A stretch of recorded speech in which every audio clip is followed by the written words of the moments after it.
What's going on, everyone, and welcome to Movie Emporium's movie review of The Night House. This film is directed by David Bruckner.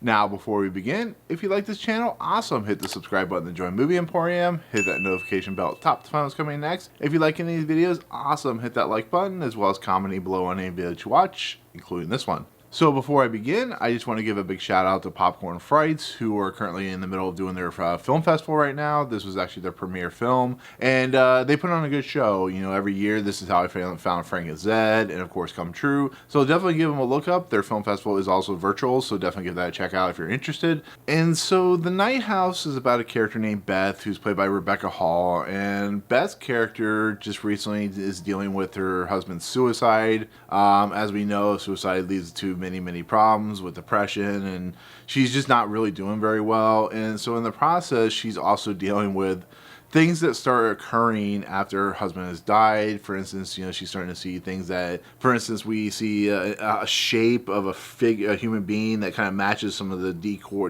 in the house, and the figure moves, as we've seen from the trailer. And she, as these movies do, she starts to kind of delve deep into another house that looks like a lot like her own, and it leads down, you know, a rabbit hole of dark corners that she starts to uncover, which I'm not going to spoil. That leads into some really interesting concepts and theories about what exactly this house is, why there seems to be another house that is in reverse, and how does that affect her mentally, even though she's still dealing with the fact of her husband dying. And that's kind of where I want to leave it with the synopsis, because it's a story about a woman dealing not only with a tragedy, but dealing with a possible supernatural existence. And it's interesting. It really is an interesting concept. And I really like the trailer, the one trailer they've released for this film, which I'm kind of happy about, because usually these movies will have like multiple trailers and they give too much away. And I actually feel like this movie does give a little more away than it should. But the movie had an interesting concept, an interesting idea. I like horror films that take, you know, maybe possibly stuff that we've seen before and kind of put spins and twists. You know, the possible, why is there another house that looks exactly like her house? What are these shadowy figures that she's seeing? Why is she finding herself in the other house, and she walks into her own house and it's daylight and she wakes up? And it's just a really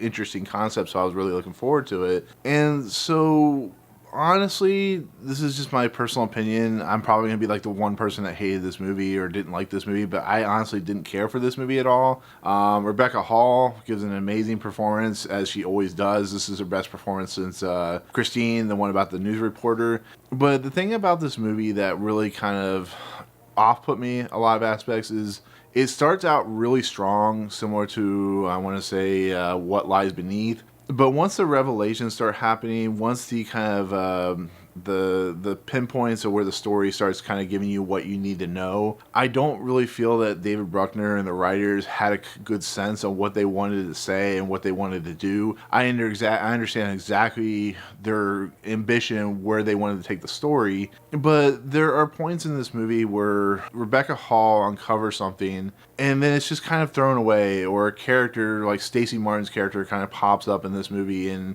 she just kind of is there. She gives a little exposition and just disappears for the rest of the movie. Her friend, who's played by Goldberg, she's in the movie. She's kind of the weight point for Rebecca Hall's character, but there's no real substance there. She's just kind of that linchpin character, I guess you could say. But you know, the things that you're seeing and the things you're watching and the things that you're watching Rebecca Hall do, it doesn't really lead to much of anything. It has some really interesting ideas and positions that it wants to take, but it doesn't really fully 100% do it. And then it gets to the final, you know, 20 minutes of this movie, and the stuff that's been revealed doesn't go anywhere.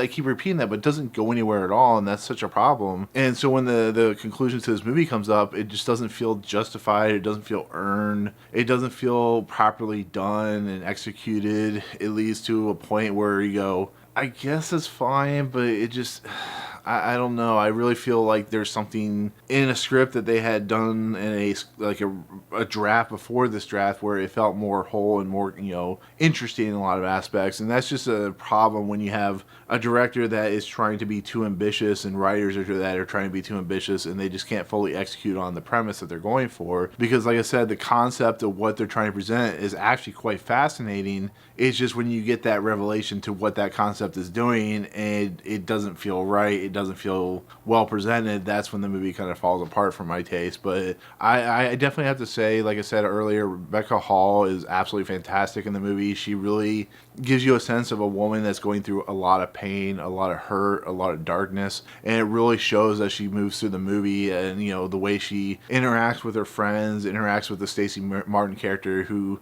is actually an important character to the movie, but I won't reveal why that is, and how somebody has to deal with something like a suicide, and how, you know, she kind of keeps that moving, and then you start to see kind of the effects of what that will do to a person when you're dealing with this other event. But she's just in a movie that just doesn't hold up very well to her acting abilities, and like I said, everybody else is fine, everybody else does a competent job, but she's so good in the movie that it's really hard to like want to, you know, take the movie down, but you have to, because it just falls completely under the weight of her performance. And that's really kind of a strange thing when you think about a movie like that. You're like, how is she so good, but the movie's just so meh? I never figured out how that works, but I mean, it is what it is. So overall, I didn't really care for the movie. Maybe I'll be the only one, but overall, I just think the movie landed where it was supposed to. I think I might do an ending explains for this movie. I'm not particularly sure yet, but I'm gonna see where I land. But overall, I didn't like the movie.